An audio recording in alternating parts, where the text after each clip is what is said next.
Hello friends.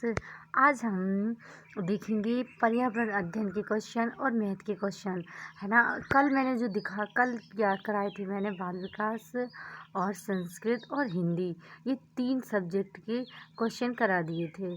आज हम पर्यावरण अध्ययन और गणित इनके क्वेश्चन देखेंगे। मैंने बोला था उसमें कि 150 क्वेश्चन हैं, लेकिन किसी कारणवश वो थोड़ा सा डिस्टर्ब हो गया था। इस वजह से मैंने आपको 3 ही सब्जेक्ट के क्वेश्चन प्रोवाइड कराए थे। ये प्रीवियस ईयर के क्वेश्चन हैं और ये भी जो आज कराऊंगी ये भी प्रीवियस ईयर के क्वेश्चन हैं। इसमें कोई करंट तो होता नहीं है कि जिससे हम करंट बदलता रहता है। ये तो मतलब ईवीएस के क्वेश्चन हैं और गणित के क्वेश्चन हैं, जो इस टाइप से हम देख सकते हैं किस टाइप के क्वेश्चन आते हैं, है ना। चलिए देखते हैं बगैर टाइम वेस्ट किए। आप देखिएगा कि आप कितने क्वेश्चन सॉल्व कर पा रहे हैं। ये प्रीवियस ईयर के क्वेश्चन हैं। चलिए देखिए, कौन सा शहर 7 द्वीपों के कौन सा शहर 7 द्वीपों के शहर के रूप में जाना जाता है। कौन सा शहर जाना जाता है? मुंबई को 7 द्वीपों के शहर के रूप में जाना जाता है। इसमें विथ एक्स्ट्रा फैक्ट भी करेंगे, है ना, जिससे हमारे थोड़ा थोड़ा उससे जो रिलेटेड क्वेश्चन से रिलेटेड को है वो हम देख पाएंगे किस टाइप के क्वेश्चन बन सकते हैं। महाराष्ट्र के मुंबई शहर को 7 द्वीपों के शहर के रूप में जाना जाता है, क्योंकि यह 7 द्वीपों यानी मुंबई, कोलाबा, ओल्ड वुमेन द्वीप, लिटिल कोलाबा, माहिम, मझगांव, परेल, वर्ली से जुड़ता है। शहर और उपाधि: मुंबई को 7 द्वीपों का शहर कहते हैं, पानीपत को बुनकरों का शहर कहते हैं, ऋषिकेश को योग का शहर कहते हैं और जिन्हें वाटो को योद्धाओं का शहर की भूमि कहते हैं। क्या कहते हैं? जिन्हें वाटो को योद्धाओं की भूमि कहते हैं। चलिए और देखते हैं बगैर टाइम वेस्ट किए। हाँ, हार्मोन हमारे शरीर को संकट का सामना करने के लिए तैयार है। कौन सा है? Adrenaline hormone. एड्रेनलिन हार्मोन के बारे में थोड़ा सा देखेंगे, अवधारणा स्पष्टीकरण। चलिए देखते हैं एड्रेनलिन हार्मोन। हार्मोन अपुष्कीय रसायन है। कुछ रासायनिक पदार्थों द्वारा शरीर में होने वाले शारीरिक परिवर्तन को हार्मोन कहा जाता है। हार्मोन शरीर में अंतःस्रावी ग्रंथियों द्वारा स्रावित होता है। स्पष्टीकरण: एड्रेनलिन हार्मोन अधिवृक्क ग्रंथि द्वारा स्रावित होता है। जब हम गुस्सा करते हैं या परिणाम की घोषणा से पहले हमारे दिल की धड़कन तेज हो जाती है, रक्तचाप बढ़ जाता है। एड्रेनलिन हमारे शरीर को इस तरह के संकट का सामना करने के लिए तैयार करता है। देख सकते हैं किससे कौन सा हार्मोन निकलता है, कौन सी ग्रंथि से कौन सा हार्मोन निकलता है। पीयूष ग्रंथि में से वृद्धि हार्मोन निकलता है। ये क्या करता है? विकास को नियंत्रित करता है। थायरॉक्सिन हार्मोन निकलता है। वजन शरीर को विनियमित करने में अहम भूमिका निभाता है। पैराथायराइड, ये है पैराथार्मोन कैल्शियम संतुलन को नियंत्रित करता है। अधिवृक्क क्या है? थोड़ा सा देख सकते हैं। अधिवृक्क है एड्रेनलिन। आपातकाल के लिए शरीर को तैयार करता है। अधिवृक्क ग्रंथि यानी कि एड्रेनलिन। और अग्नाशय इंसुलिन ग्लूकोज स्तर को नियंत्रित करता है। बाल्य ग्रंथि थाइमोसिन बचपन में जननांग के विकार। चलिए देखते हैं। अग्नाशय इंसुलिन ग्लूकोज स्तर को नियंत्रित करता है। बाल्य ग्रंथि थाइमोसिन बचपन में जननांग का विकास। वृषण टेस्टोस्टेरोन हार्मोन निकलता है। वृषण से पुरुष जनन तंत्र की वृद्धि होती है। किससे? टेस्टोस्टेरोन हार्मोन निकलता है, पुरुष जनन तंत्र की वृद्धि है। अंडाशय एस्ट्रोजेन और प्रोजेस्टेरोन महिला जनन तंत्र की वृद्धि। क्या है? अंडाशय से एस्ट्रोजेन और प्रोजेस्टेरोन महिला जनन तंत्र की वृद्धि होती है ना। चलिए नेक्स्ट देखते हैं। निम्नलिखित में से कौन सा उत्तर प्रदेश का राजकीय खेल है? कौन सा है उत्तर प्रदेश का? उत्तर प्रदेश का है मैदान हॉकी। हॉकी उत्तर प्रदेश का, फील्ड हॉकी उत्तर प्रदेश का राज्य खेल है। उत्तर प्रदेश का राज्य पशु है बारहसिंगा। उत्तर प्रदेश का राज्य पक्षी है सारस क्रेन।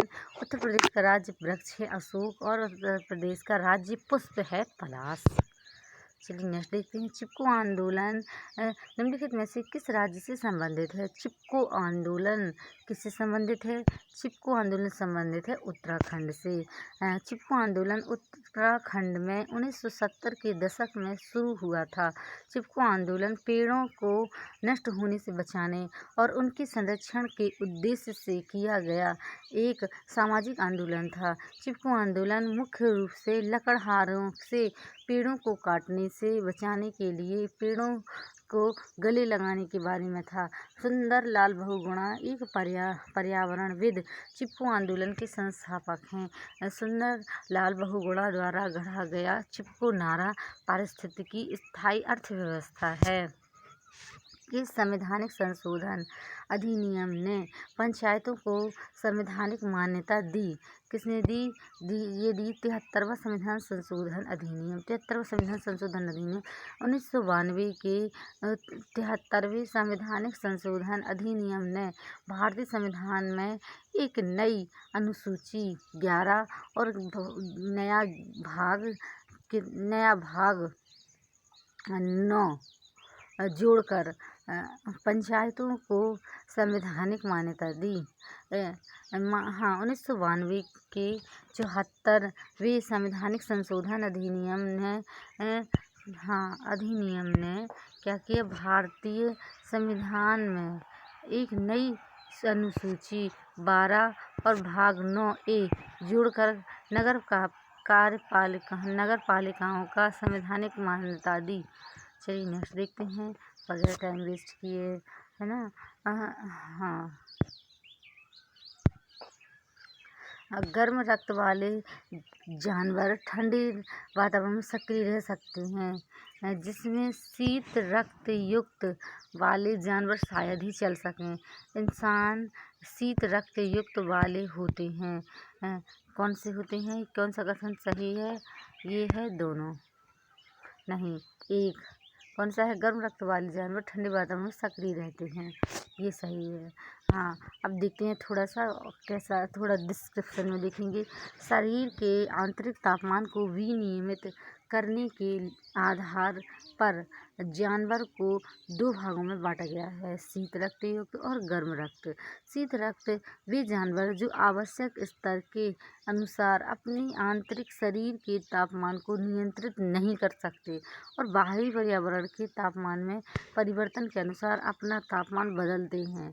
हालांकि गर्म रक्त वाले जानवर अपने आंतरिक शरीर के तापमान को बनाए रखने का प्रयास करते हैं, बाहरी वातावरण में परिवर्तन के साथ साथ इसे परिवर्तित बदलते नहीं हैं।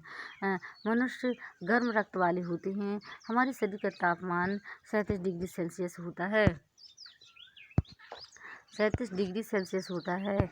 मनुष्य हमारे आंतरिक शरीर के तापमान पर्यावरण से स्वतंत्र को नियंत्रित कर सकता है। ओके, चलिए देखते हैं नेक्स्ट। भारत में किसी भी राज्य का मुख्यमंत्री बनने के लिए न्यूनतम आयु होना चाहिए। कितनी होना चाहिए? 25 होना चाहिए। हाँ, भारत में किसी भी राज्य का मुख्यमंत्री बनने के लिए न्यूनतम आयु 25 वर्ष या उससे अधिक होनी चाहिए। मुख्यमंत्री राज्य सरकार का निर्वाचित प्रमुख होता है।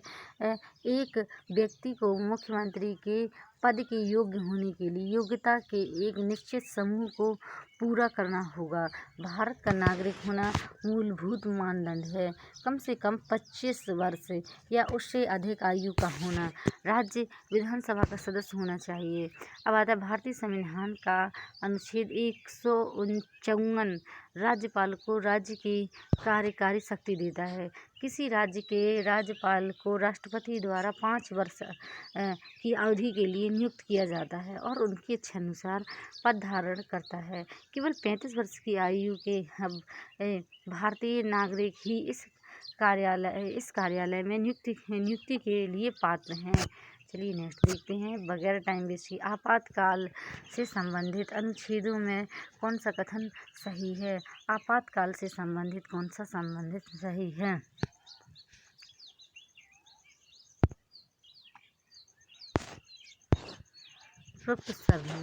उपरोक्त सभी है। कुल 3 प्रकार के आपातकाल है। अनुच्छेद 352 एक राष्ट्रीय आपातकाल को परिभाषित करता है। अनुच्छेद 352 क्या करता है? एक राष्ट्रीय आपातकाल को परिभाषित करता है। भारत में एक राष्ट्रीय आपातकाल को 3 बार घोषित किया गया। 1961 में भारत चीन, 1971 में भारत पाकिस्तान, 1975 में 1975 में आंतरिक अशांति के आधार पर। 1975 में क्या किया गया? आंतरिक अशांति के आधार पर। अनुच्छेद 356 राज्य आपातकाल से संबंधित है, जिसे राष्ट्रपति शासन भी कहा जाता है। पंजाब राज्य में पहली बार राज्य आपातकाल घोषित किया गया था। अनुच्छेद 360 एक वित्तीय आपातकाल से संबंधित है। यह भारत में कभी लागू नहीं होता। 360 का यह कभी भारत में लागू नहीं होता। वित्तीय आपातकाल के दौरान संसद किसी भी सरकारी कर्मचारी के वेतन में कमी कर सकती है। देखिए, चलिए नेक्स्ट देखते हैं। हाँ, कौन सी हैं? रबी की फसलें, खरीफ की फसलें, जायद की फसलें। किस मौसम में कौन सी फसलें हैं? ये है रबी की फसलें कौन सी हैं? रबी की फसलें हैं गेहूँ, जौ, मटर, सरसों। खरीफ की फसलें हैं मक्का, मूंगफली, अलसी, हरा चना आदि। जायद की फसल है कस्तूरी, तरबूज, खरबूजा, तरबूज, ककड़ी। अब ये देखते हैं इसमें कौन सा सही है ना? तो पहले का क्या है? सी। रबी की फसल है गेहूँ, जौ, मटर, चने और सरसों, जैसा मैंने बताया है ना। दूसरे का क्या है? ए। और तीसरे का क्या है? बी। आप अच्छे से देख सकते हैं। रबी की फसल है गेहूँ, जौ, मटर, ग्राम, मटर, सरसों। खरीफ की फसलें हैं मक्का, मूंगफली, अलसी, हरा चना, काला चना इत्यादि। जायद की फसलें हैं कस्तूरी, तरबूज, खरबूज। रबी की फसल है ये कृषि फसलें हैं जो भारत में सर्दियों में बोया जाता है और स्वतंत्र ऋतु में काटा जाता है। ये शब्द स्प्रिंग अरबी शब्द से लिया गया है जो भारतीय उपमहाद्वीप में प्रयोग किया जाता है। इन फसलों को नवंबर के मध्य में बोया जाता है। अधिमानतः मानसून की बारिश के बाद कटाई अप्रैल मई में शुरू होती है। भारत में रबी की प्रमुख फसल गेहूँ है। इसके बाद जौ, सरसों, तिल और मटर है। खरीफ की फसल इन्हें मानसून फसल या शरद ऋतु फसल भी कहा जाता है। इस शब्द खरीफ की उत्पत्ति अरबी भाषा में हुई। खरीफ का शाब्दिक अर्थ है शरद। ये क्षेत्र के आधार पर जून से नवंबर तक बोई जाती हैं। भारतीय उपमहाद्वीप के कुछ हिस्सों में की गई शुरुआत में मानसून की बारिश शुरू हो जाती है। सितंबर से अक्टूबर के तीसरे सप्ताह में आमतौर पर फसलों की कटाई होती है। मक्का, चावल, कपास भारत में खरीफ की प्रमुख फसलें हैं। जायद की फसलें कौन कौन सी है? ये गर्मी की फसलें हैं। ये मुख्य रूप से मार्च से जून तक लंबी अवधि में बढ़ते हैं। इन फसलों को मुख्य रूप से गर्मी में उगाया जाता है, जिन्हें गर्मी के मौसम में जायद फसल कहा जाता है। उन्हें एक प्रमुख विकास अवधि के रूप में गर्म शुष्क मौसम की आवश्यकता होती है और फूलों के लिए लंबे दिन की आवश्यकता होती है। जायद फसल का मौसम रबी और खरीफ मौसम के बीच में आता है। कस्तूरी तरबूज, तरबूज, ककड़ी जायद की फसल के अंतर्गत हैं। ये मैंने पूरा बता दिया है ना। तो स्प्रिंग ये क्या है? रबी की फसल स्प्रिंग अरबी शब्द से लिया गया है। ये पूरा आप अच्छे से देख सकते हैं। पंचायती राज किस सिद्धांत पर आधारित है? पंचायती राज सत्ता के विकेंद्रीकरण पर आधारित है। सत्ता का विकेंद्रीकरण केंद्र सरकार से स्थानीय सरकारी समूहों को जिम्मेदारी और अधिकार के हस्तांतरण को संदर्भित करता है। पंचायती राज व्यवस्था में आमतौर पर ग्राम स्तर पर 3 स्तरीय ग्राम पंचायत होती हैं। मध्यवर्ती स्तर पर पंचायत, जिला स्तर पर जिला पंचायत, चलिए और देखते 1957 में स्थापित बलवंत राय मेहता समिति द्वारा पंचायती राज के विकेंद्रीकरण का सुझाव दिया गया। राज्य विधायिका पंचायतों को ऐसी शक्तियों और अधिकारों को संपन्न कर सकती है जो उन्हें स्वशासन की संस्थाओं के रूप में कार्य करने के लिए आवश्यक कर सकती है। अब देखते हैं ग्राम पंचायत के कार्यों से संबंधित प्रावधान हो सकते हैं। कौन से हो सकते हैं? ये है आर्थिक विकास सामाजिक न्याय के लिए, आर्थिक विकास और सामाजिक न्याय के लिए ये योजनाओं की तैयारी, योजनाओं का कार्यान्वयन उन्हें सौंपा जा सकता है। 11वीं अनुसूची में सूचीबद्ध 29 मामलों के संबंध में शामिल है। महत्व स्थानीय सरकार में पंचायती राज संस्थानों का है जो गांवों के विकास में महत्वपूर्ण भूमिका निभाती है। चलिए देखते हैं नेक्स्ट। भारत की सबसे छोटी नदी समझी जाने वाली अरवरी नदी किस राज्य में है? किस राज्य में है? राजस्थान। अरवरी भारत की सबसे छोटी नदी मानी जाने वाली अरवरी नदी राजस्थान में है। यह 60 वर्षों तक शुष्क रहने के बाद अपने प्रवाह को बहाल करने के लिए उल्लेखनीय है। 45 किलोमीटर लंबी यह नदी राजस्थान के अलवर जिले से होकर बहती है। घुमाव की शुरुआत 1986 में हुई जब भनौटा कोइलाला गांव के लोगों ने डॉक्टर राजेंद्र सिंह की मदद से जौहड़ का निर्माण किया। सूखी नदी के स्रोत पर मिट्टी का चेक डैम बनाया। भारत की सबसे लंबी नदी है गंगा नदी। ओके, चलिए नेक्स्ट देखते हैं। हाँ, mount Etna, mount K two, mount Kilimanjaro कहाँ कहाँ हैं? कौन कहाँ हैं? चलिए देखते हैं। ओके, जी है माउंट एटना यूरोप में है और माउंट केटू कहाँ पे है? माउंट एटना यूरोप में है, माउंट केटू है एशिया में, और माउंट किलिमंजारो है अफ्रीका में। देखिए माउंट एटना यूरोप में, माउंट केटू एशिया में और माउंट किलिमंजारो अफ्रीका में। माउंट एटना एक सक्रिय ज्वालामुखी यूरोप का सर्वोच्च सक्रिय ज्वालामुखी है। क्या है? माउंट एटना एक सक्रिय ज्वालामुखी यूरोप का एक सर्वोच्च सक्रिय ज्वालामुखी है। माउंट केटू दुनिया की सबसे ऊंची चोटी है। माउंट किलिमंजारो एक निष्क्रिय ज्वालामुखी और अफ्रीका का सबसे ऊंचा पर्वत है। चलिए देखते हैं सुनहरा देश कहाँ के संबंधित है। सुनहरा देश क्या है? सुनहरा रेशा किससे संबंधित है? सुनहरा रेशा जूट से संबंधित है। सही उत्तर है जूट। सुनहरा रेशा क्रांति जूट उत्पादन से संबंधित है। सुनहरा रेशा क्रांति के जनक है निरपक्ष तुतज। जूट एक प्राकृतिक रेशा है जो सुनहरी, मुलायम, लंबा और रेशमी चमक होता है। यह पौधे के तने की छाल से प्राप्त सबसे सस्ता रेशा है। जूट को सुनहरे रेशे के रूप में भी जाना जाता है। इसके रंग और उच्च नकदी मूल्य के कारण खपत, उत्पादन, उपलब्धता में जूट सबसे महत्वपूर्ण वनस्पति रेशा है। कपास क्या है? कपास है चांदी रेशा Na, क्रांति सुनहरा रेशा निरपक्ष तुतज और गेहूँ हरित MS स्वामीनाथन। तिलहन के पीत है ना सैम पिट रूडा, ये क्रांति के जनक हैं। कपास के कौन है? Na, चांदी रेशा बोलते हैं कपास। क्रांति सुनहरा रेशा और गेहूँ हरित और तिलहन पीत सैम पिट। गेहूं का ज़्यादातर आता है MS स्वामीनाथन और क्रांति का सुनहरा रेशा निरपक्ष तुतज। चलिए मैंने पूरा बता दिया है। चलिए नेक्स्ट देखते हैं। नीचे दिए गए कोड का उपयोग करके निम्नलिखित वर्गीकरण श्रेणियों का सही अवरोही क्रम चुनें। क्या है? पहले क्या आएगा? पहले क्या? वंश, संघ, कक्षा, प्रजाति, परिवार। सबसे पहले क्या आएगा? संघ।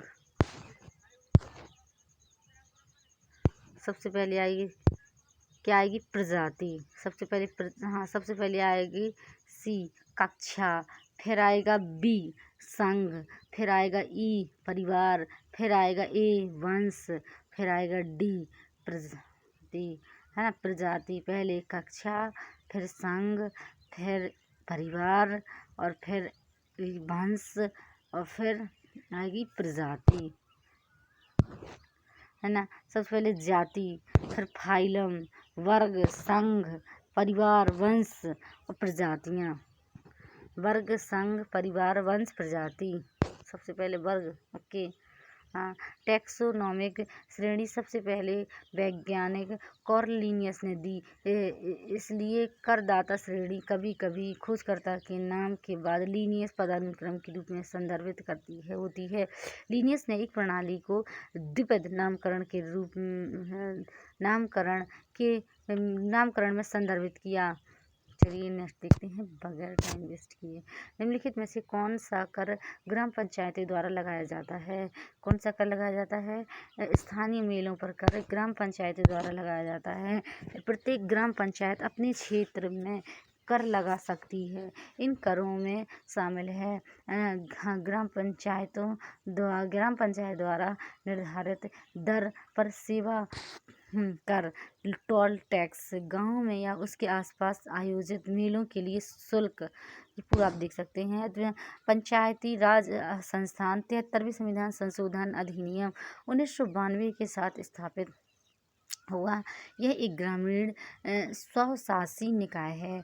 पंचायतों से संबंधित समितियां हैं: अशोक मेहता समिति 1977, हनुमंत राव समिति 1983, GV राव समिति 1985, LM सिंघवी समिति 1986, PK थोंगन कमेटी 1989, हरलाल सिंह खर्रा समिति 1990, हरलाल सिंह खर्रा समिति कौन सी? 1990। बिक्री कर राज्य सरकार द्वारा लगाया जाता है। बिक्री कर किसके द्वारा लगाया जाता है? राज्य सरकार के द्वारा लगाया जाता है। चलिए नेक्स्ट देखते हैं। राजस्थान में मरुस्थल का प्रयाण प्रक्रिया का संबंध है। राजस्थान में मरुस्थल का विस्तार से है। चलिए देखते हैं। मरुस्थल प्रयाण डिजर्ट मार्च प्रक्रिया रेगिस्तान के विस्तार से संबंधित है। मरुस्थल प्रयाण डिजर्ट मार्च को मरुस्थलीकरण भी कहा जाता है। मरुस्थलीकरण शुष्क भूमि में एक प्रकार का भूमि क्षरण है जिसमें प्राकृतिक प्रक्रियाओं के कारण जैविक उत्पादकता विलुप्त हो जाती है तथा मानवीय गतिविधियों से प्रेरित हो जाती है, जिससे उपजाऊ क्षेत्र तेजी से शुष्क हो जाते हैं। यह विभिन्न प्रकार के कारकों के कारण शुष्क क्षेत्रों का विस्तार है, जैसे कि जलवायु परिवर्तन, विशेष रूप से वर्तमान ग्लोबल वार्मिंग और मानव गतिविधि के परिणाम स्वरूप मृदा का अति उपभोग। देखते हैं ओखला पक्षी अभयारण्य कहाँ है? ओखला पक्षी कहाँ पे है? ये है नोएडा में। हाँ, और ओखला पक्षी अभयारण्य यह यमुना नदी के ऊपर ओखला पुल पर स्थित है। यह नोएडा गौतम बुद्ध नगर जिले में दिल्ली उत्तर प्रदेश राज्य की सीमा पर स्थित है। 1990 में इसे उत्तर प्रदेश द्वारा वन्य जीव संरक्षण अधिनियम 1972 के तहत एक पक्षी अभयारण्य के रूप में नामित किया गया। उत्तर प्रदेश है बाखिरा पक्षी अभयारण्य, नवाबगंज पक्षी अभयारण्य, ओखला पक्षी अभयारण्य नोएडा, सैंडी पक्षी अभयारण्य, पटना पक्षी अभयारण्य उत्तर प्रदेश का, हरियाणा का, खपरवास पक्षी अभयारण्य, भिंडवास पक्षी अभयारण्य, सुल्तानपुर पक्षी अभयारण्य गुरुग्राम राजस्थान, ताल छापर अभयारण्य भरतपुर पक्षी अभयारण्य भरतपुर, खिंचन पक्षी अभयारण्य। ये पूरे पक्षी अभयारण्य हैं। ओखला कहाँ पे? उत्तर प्रदेश में है। ये अच्छे से आप याद रखेंगे। चलिए नेक्स्ट देखते हैं बगैर टाइम वेस्ट किए। निम्नलिखित में से कौन सा ठाणी ग्रामीण बस्तियों को परिभाषित करता है? कौन सा करता है? ये है खंडित इकाइयाँ जो शारीरिक रूप से विभाजित होती हैं, अर्थात खंडित इकाइयाँ जो शारीरिक रूप से अलग होती हैं। सबसे पहले क्या है? समूह, समुच्चय, नाभिकीय बस्तियाँ, अर्ध संकुल खंडित बस्तियाँ, ठाणी बस्तियाँ, विस्थापित और पृथक हुई बस्तियां, है ना। इसे आप देख सकते हैं अच्छे से। और चलिए नेक्स्ट देखते हैं बगैर टाइम वेस्ट किए। उत्तर प्रदेश के सबसे पुराने और नए वन्यजीव अभयारण्यों का नाम बताइए। उत्तर प्रदेश के सबसे पुराने और नए वन्यजीव अभयारण्य कौन से हैं? ये हैं चंद्रप्रभा और पीलीभीत। उत्तर प्रदेश के सबसे पुराने और नए वन्यजीव अभयारण्य हैं चंद्रप्रभा और पीलीभीत। सबसे पुराना चंद्रप्रभा वन्यजीव अभयारण्य 1957 में स्थापित किया गया था। यह चंदौली जिले में स्थित है। यह पक्षियों की लगभग 150 प्रजातियों का घर है। यह कैमूर पर्वत श्रेणी की उत्तरी ढलान पर स्थित है। सबसे नया पीलीभीत बाघ अभयारण्य 2014 में स्थापित किया गया था। यह शाहजहांपुर जिले में स्थित है। इसे भारत का 46वां बाघ अभयारण्य घोषित किया गया। इसे भारत का 46वां बाघ अभयारण्य घोषित किया गया। कौन सी सरकार महिलाओं और पुरुषों को एक समान अधिकार देती है? कौन सी देती है? नारीवादी अधिकार। नारीवादी सरकार का अर्थ है कि निर्णय और संसाधन आवंटन के लिए लैंगिक समानता सरकार की प्राथमिकताओं में मुख्य होता है। एक नारीवादी सरकार यह सुनिश्चित करती है कि लैंगिक समानता के दृष्टिकोण को नीति निर्माण में लाया जाए। धर्मनिरपेक्षता का अर्थ है धर्म और पूजा की स्वतंत्रता। 42वें संविधान संशोधन द्वारा सेकुलर शब्द को प्रस्तावना में जोड़ा गया। धर्मनिरपेक्षता संविधान की मूल संरचना का एक हिस्सा था। भारतीय धर्मनिरपेक्षता की एक सकारात्मक अवधारणा है, अर्थात देश के सभी धर्मों को राज्य के समान दर्जा और समर्थन प्राप्त है। साम्यवाद सामाजिक संगठन का एक सिद्धांत या प्रणाली है जिसमें सभी संपत्ति समुदाय के स्वामित्व में होती है। प्रत्येक व्यक्ति अपनी क्षमता जरूरतों के अनुसार योगदान देता है और प्राप्त करता है। चलिए नेक्स्ट देखते हैं। राज्य सरकारों का संवैधानिक प्रमुख कौन है? राज्य सरकारों का संवैधानिक प्रमुख है राज्यपाल, है ना। तो राज्यपाल, राज्य की कार्यकारी शक्ति राज्यपाल में निहित होती है। इसके द्वारा सीधे असीधे अधिकारियों के अधीनस्थ द्वारा संविधान के अनुसार उनके प्रयोग के लिए किया जाएगा। संविधान के अनुच्छेद, कौन से संविधान के अनुच्छेद 154(1) में कहा गया कि लोकसभा के वर्तमान अध्यक्ष ओम बिरला हैं। चलिए देखते हैं next. Kalinga Nagar steel plant कहाँ है? कलिंग नगर स्टील प्लांट ये पूरा देख सकते हैं। Kalinga Nagar steel plant, Salem steel plant, Durgapur steel plant, Chandrapur ferro alloy plant कौन किसका है ना। तो क्या है ये देखेंगे, चौथा ही सही है। चौथा सही है, 4 ही। उन्होंने कहा कि सरकार की तरह घटनाओं को रोकने के लिए सरकार के कोई ठोस कदम नहीं उठाया। अधिक 4 ही सही है। Chandrapur ferro alloy plant Madhya Pradesh, Durgapur पश्चिम बंगाल, सलेम तमिलनाडु, कलिंग नगर उड़ीसा। दुर्गापुर ब्रिटेन की मदद से पश्चिम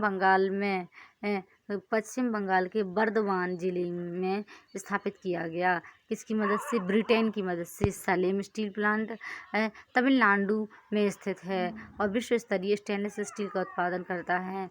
चंद्रपुर फेरो एलॉय महाराष्ट्र में स्थित है और कलिंग नगर उड़ीसा के जाजपुर जिले में स्थित है। कौन सा तत्व प्रोटीन में पाया जाता है? कौन सा तत्व प्रोटीन पाया जाता है? ये पाया जाता है नाइट्रोजन प्रोटीन में पाया जाता है।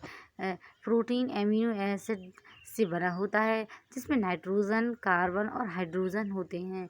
प्रोटीन हमारे शरीर में होने वाली जैव रासायनिक प्रतिक्रियाओं में हमारी मदद करता है। यह कोशिका विकास एवं उसकी मरम्मत के लिए महत्वपूर्ण है। प्रोटीन के स्रोतों में मछली, अंडा, सोयाबीन, फलीदार सब्जियां शामिल हैं। हमारे शरीर को प्रोटीन से इसके लिए आवश्यक नाइट्रोजन मिलती है।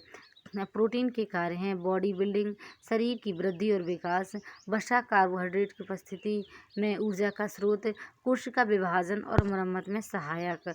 कार्बोहाइड्रेट वसा, कार्बन, हाइड्रोजन, ऑक्सीजन से बने होते हैं।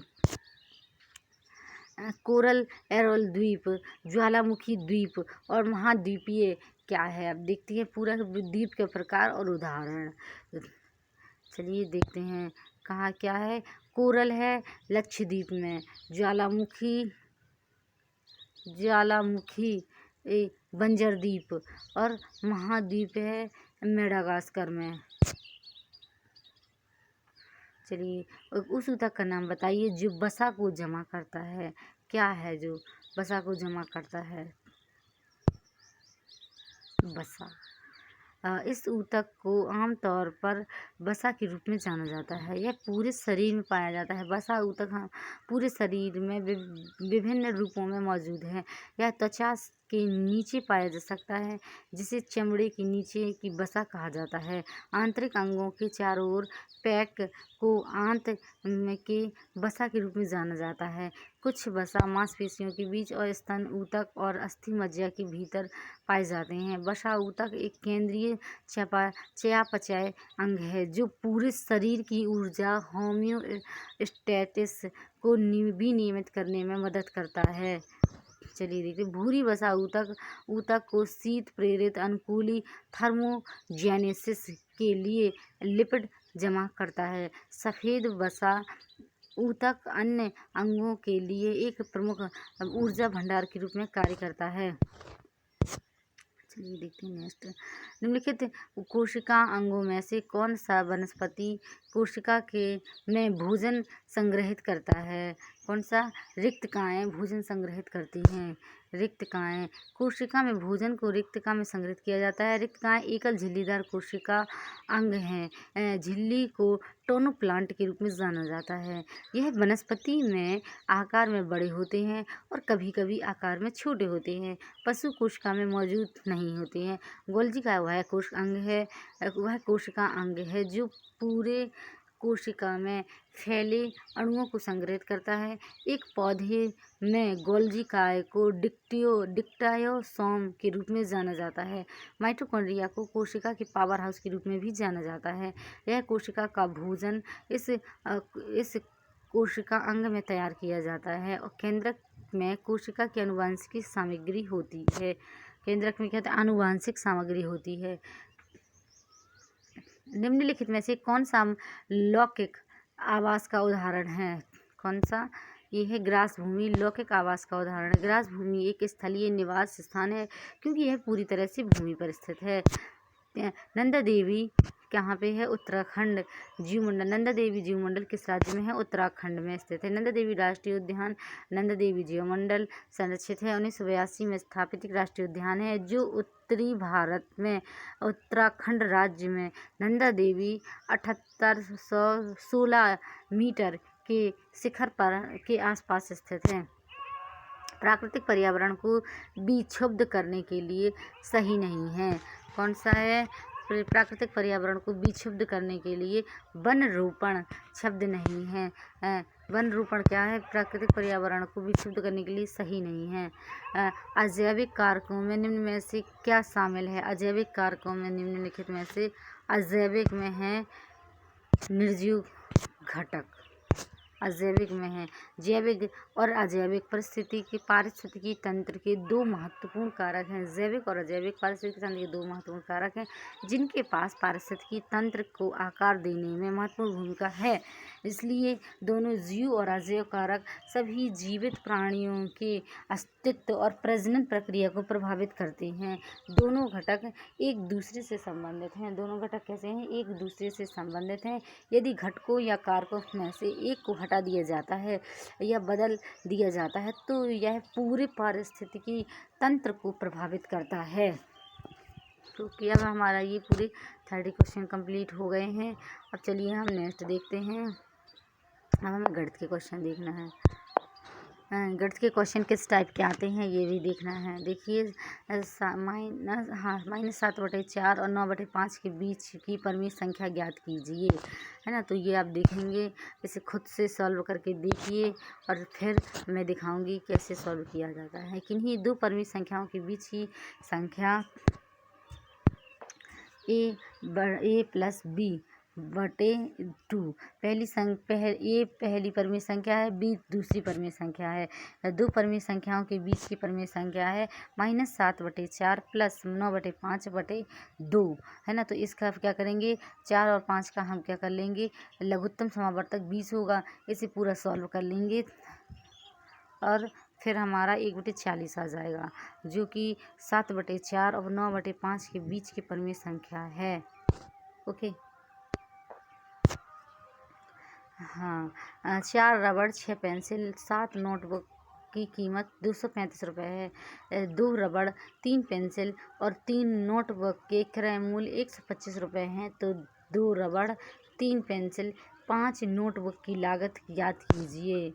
ये आप देखेंगे, हाँ दिया है 4 रबड़, 6 पेंसिल और 7 नोटबुक का क्रय मूल्य है ना, और 2 रबड़, 3 पेंसिल और 3 नोटबुक का क्रय मूल्य इतना 125 रुपये है। गणना करेंगे, क्या है, देखिए गणना करेंगे। इसे आप देख सकते हैं, 4 रबड़, 6 पेंसिल और 7 नोटबुक का क्रय मूल्य कितना है। और इसी तरह फिर हम इसी को सॉल्व करेंगे। इस फर्स्ट का सेकंड के साथ और 3 के थर्ड के साथ 2 का गुणा करने पर फर्स्ट का सेकंड के साथ और 3 के साथ 2 का गुणा करने पर पूरा हो जाएगा। 2 का गुणा करेंगे, 4 का 8, 6 का 12 और 7 का 14 नोटबुक का क्रय मूल्य इतना हो गया। 2 का गुणा किया, अब इसमें भी गुणा किया हमने, 6 रबड़, 9 पेंसिल और इसमें गुणा नहीं किया, हाँ इसमें भी गुणा किया है ना। इसे आप हल करेंगे तो अच्छे से आपको समझ में आ जाएगा।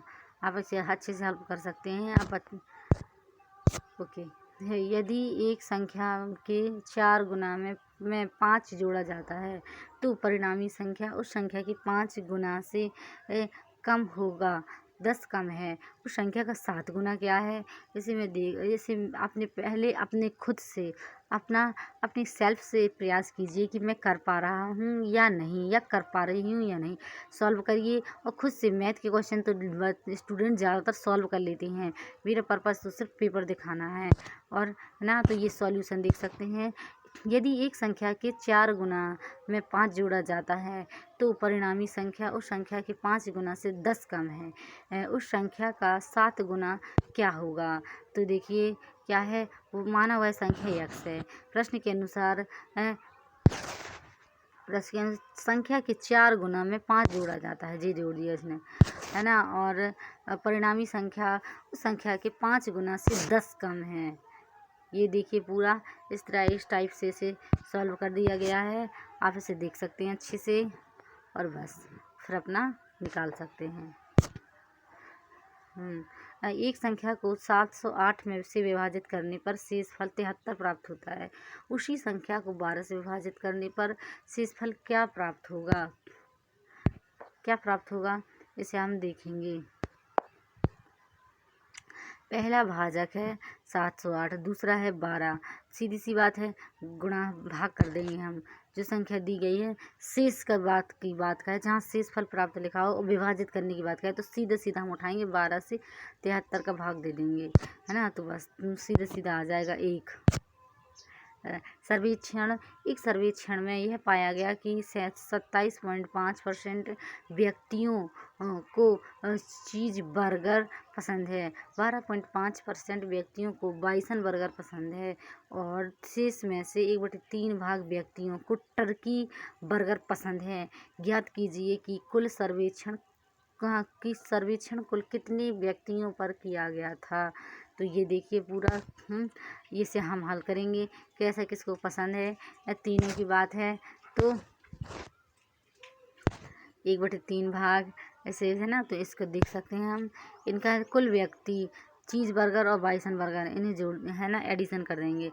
फिर एक x का 40% और फिर इसी से शेष का से भाग करेंगे तो एक x का 60% और बस सीधा हम करेंगे। आप इसे हल करके अच्छे से देख सकते हैं और आपका आ जाएगा 2250। हाँ, इसे देख सकते हैं। इस टाइप के क्वेश्चन आते हैं। 2p का क्यू माइनस 5 का क्यू बटे 2p का स्क्वायर माइनस 5 का स्क्वायर का मान ज्ञात कीजिए। तो इसे हम ज्ञात करते हैं, किस विधि से करेंगे इसे देखेंगे। a का क्यू माइनस b का cube, a minus B A square plus B square plus A B, A square minus B square, A minus B A plus B ना, एक ही। हाँ, तो ये पूरा देखेंगे और हम सीधा सीधा इसमें मान रख देंगे। आप देख सकते हैं इसमें सीधा सीधा मान रख दिया गया है सूत्र में और हमारा आंसर आ जाएगा। एक समद्विबाहु त्रिभुज में पी क्यू आर कोण क्यू का द्विभाजक है और कोण आर बिंदु ई पर मिलता है। यदि पी 50 डिग्री है तो कोण क्यू ई आर क्या है। तो इसे आप सॉल्व करिए और क्वेश्चन को अच्छे से, और फिर आप देख सकते हैं दिया क्या है। प्रयुक्त अवधारणा है, एक त्रिभुज के सभी आभ्यंतर कोणों का योगफल 180 होता है। सीधे सा हम निकाल सकते हैं। पी क्यू आर में त्रिभुज के आभ्यंतर कोणों का योगफल देखेंगे और फिर सीधा सीधा हम निकालेंगे। पी का है 50 है, तो इसका देखते हैं, इसमें रख दिया और इसमें पी की जगह और सीधा सीधा से सॉल्व कर देंगे तो पी क्यू प्लस आर का 130 आ जाएगा, है ना। तो इसमें द्विभाजक कोण ई क्यू आर बराबर कोण पी क्यू ई 1/2 है ना, द्विभाजक का। इसे पूरा इस तरह सॉल्व करेंगे तो आ जाएगा, हमारा कंप्लीट हो जाएगा। कितना आएगा? 115 सही है।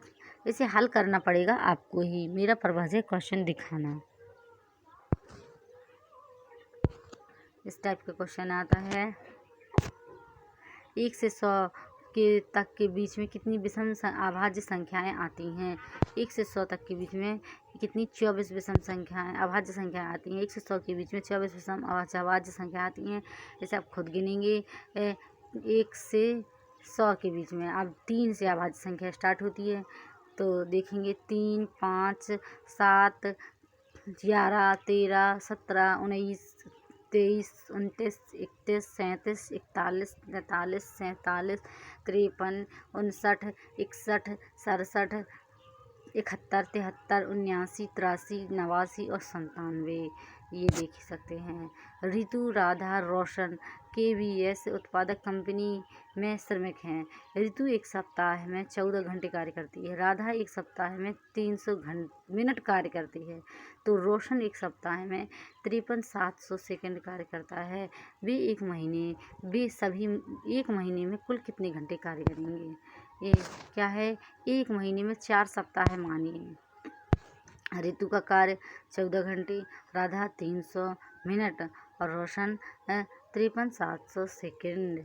अब देखेंगे पूरा से सॉल्व करेंगे। ऋतु एक सप्ताह में कुल कितने घंटे? 14 घंटे। एक महीने में 4 सप्ताह होते हैं, तो कितने होते? 4 सप्ताह 14 चौको 56 घंटे। अब देखेंगे से एक घंटे में 60 मिनट होते हैं। 56 में 60 का गुणा करेंगे तो 3360 मिनट हो जाएगा। राधा एक सप्ताह में कुल मिनट कार्य करती है 300 मिनट, तो 300 का क्या करेंगे? एक महीने में 4 सप्ताह के मिनट कार्य करेंगे, तो 300 में 4 का गुणा 1200 मिनट। और रोशन एक सप्ताह में कुल सेकंड कार्य करता है 53,700। एक महीने की कुल सेकंड का कार्य करता है 53,700 गुणा 4, तो पूरा आ जाएगा 21,000। हाँ कहते हैं 2,14,800 सेकंड। एक सेकंड में 60 सेकंड। पूरा देखेंगे, इसे सॉल्व करेंगे तो 8140 आ जाएगा। इसे 2 की घात 51 को 5 से विभाजित करने पर शेषफल क्या आएगा? सीधे 4 से विभाजित कर देंगे तो आ जाएगा। क्या आ जाएगा? हाँ, तो 3 आ जाएगा।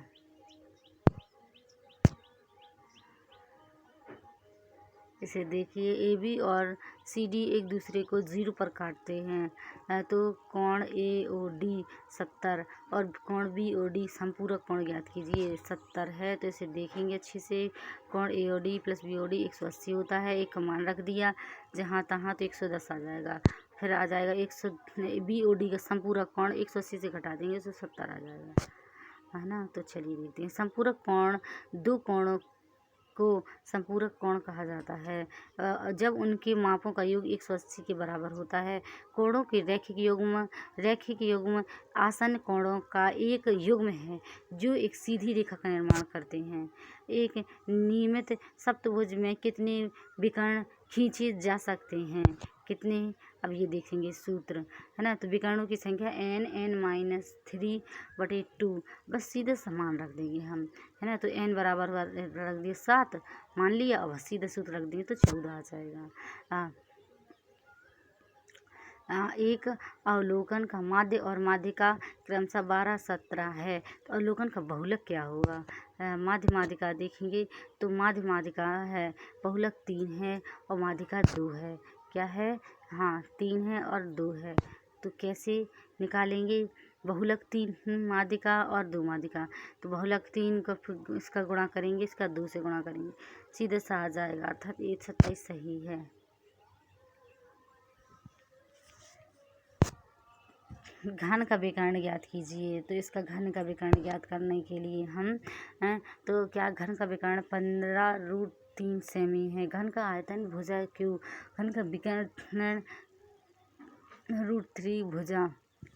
अब घन का विकर्ण हम देखेंगे पूरा और हमारा 3375 आ जाएगा, है ना। तो विकर्ण रखा तो फिर क्या 3 से √3 कट गया और आप देख सकते हैं इसे अच्छे से, है ना। तो घन का आयतन होता है 15 का क्यूब, तो इसे आ गया 3375 और घन का आयतन हो जाएगा। चलिए नेक्स्ट देखते हैं। 9 वस्तुओं का क्रय मूल्य 12 वस्तुओं के विक्रय मूल्य के बराबर है, लाभ या हानि बताइए। तो इसे आप सॉल्व करिएगा, इसमें कुछ नहीं करना है, सीधा सा बात है। ये बहुत इजी क्वेश्चन है, देख सकते हैं इसे आप और आगे हल कर सकते हैं। चलिए 25% आ जाएगा।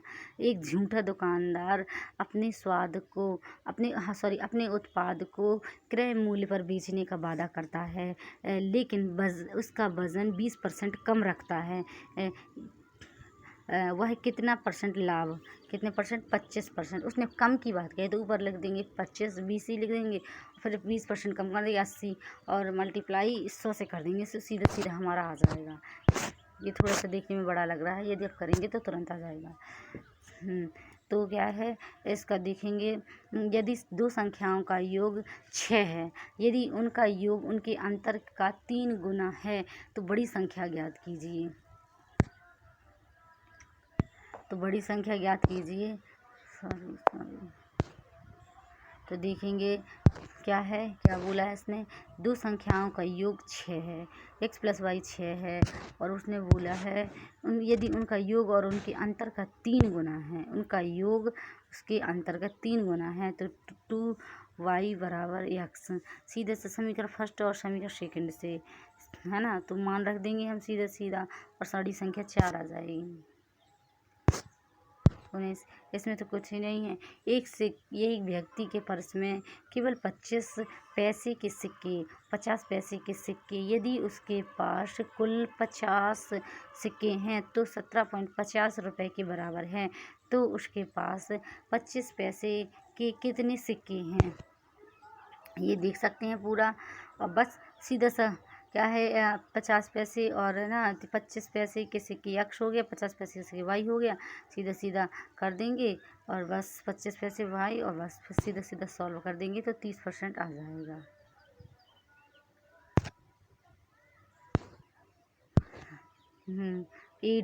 ADC का 75 है तो इसका देखेंगे, सीधी सी बात है। त्रिभुज के 3 कोण का एक चक्रीय चतुर्भुज के विपरीत कोण का योग 180 होता है। इसे पूरा सॉल्व करेंगे तो इसका आ जाएगा 75। इस विधि से भी कर सकते हैं। एक चक्रीय चतुर्भुज के विपरीत कोण का योग 180 होते हैं, सीधा सीधा रख दिया हमने और से बस सीधा घटा दिया। और फिर यदि एक यदि एक ट्रांसवर्सल दो समांतर रेखाओं को काटता है तो समान पक्ष आंतरिक कोणों की प्रत्येक जोड़ी संपूरक होती है। देखेंगे और बस 180 में से 105 गए, 175 आ गया। अंक 9, 0, 4, 5, 8 और 1 का उपयोग करके बनाई जा सकने वाली 6 अंकीय सबसे छोटी संख्या की इकाई का अंक दोगुना होगा। इसे हम देखेंगे। 6 अंकीय सबसे छोटी संख्या 1,04589। तो क्या है, इकाई का अंक क्या है, 9 है। अब 9 का दोगुना है, 9 का 18, अब 10 है ना। तो अब आता राज ने 4 सही 1/12 4 सही 7/12 किलोग्राम सब्जी और 3 सही 1/6 किलोग्राम सब्जी 1 किलोग्राम फल खरीदा। उसके द्वारा बाजार से लाया गया कुल वजन ज्ञात कीजिए। तो इसे कुल वजन सीधे से जोड़ देंगे, हो गया है ना। फिर लघुत्तम ले लेंगे और पूरा सॉल्व कर डालेंगे। खेल दिवस पर नितिन ने 16 सही यहाँ 16/3 फीट, अनिल ने 17/4 फीट और रुचि ने 15/2 फीट की छलांग लगाई। कौन सा क्रम सही है, ये देखेंगे हम। इसे सीधा सीधा सॉल्व करेंगे लघुत्तम समावर्तक से, तो पता चल जाएगा कौन सा सही है। इसे देख सकते हैं। पायल पहले 3 महीने में औसत 1400 रुपये की बचत करती है। फरवरी, मार्च, अप्रैल में वह औसतन 1520 रुपये की बचत करती है। अप्रैल मई में उसकी बचत क्रमशः 1000 रुपये और 1400 रुपये है। जनवरी महीने में उसकी बचत है, वह ज्ञात कीजिए। तो इसे सॉल्व करेंगे, है ना। 3 महीने में औसत सीधा सीधा मल्टीप्लाई करते जाएंगे, है ना, और फिर सीधा घटा देंगे, आ जाएगा। रोहन प्रत्येक बॉक्स में 14 या 18 संतरे रखता है। दोनों स्थितियों में वह 3 संतरे बच जाते हैं। तो संतरों की कुल संख्या बताइए। रोहन बॉक्स में 14 संतरे 24 संतरे और 3 संतरे बच जाते हैं। तो इसमें देख लीजिए 24 और 18 का लघुत्तम है। तो ये देखेंगे लघुत्तम समावर्तक इसका कितना, 72 में 3 जोड़ी 75। तो संतरों की कुल संख्या 75 होगी। एक तार एक आयत के आकार में है। उसकी लंबाई 54 सेमी और चौड़ाई 12 सेमी है। उस तार को पुनः एक वृत्त के आकार में मोड़ा जाता है। वृत्त की सबसे लंबी जीवा का क्या माप है, इसे देखेंगे और सॉल्व कर लेंगे हम। आयत का परिमाप है 2 गुणे लंबाई प्लस चौड़ाई। वृत्त की परिधि है 2πr। व्यास है 2 गुणे त्रिज्या। आयत का परिमाप वृत्त की परिधि 2 गुणे, पूरा अपना सूत्र का लिख देंगे हम और सॉल्व कर डालेंगे। इसे देख सकते हैं। इसे भी एक दीवार में 3 मीटर लंबा 2.5 मीटर चौड़ा दरवाज़ा लगाया गया है।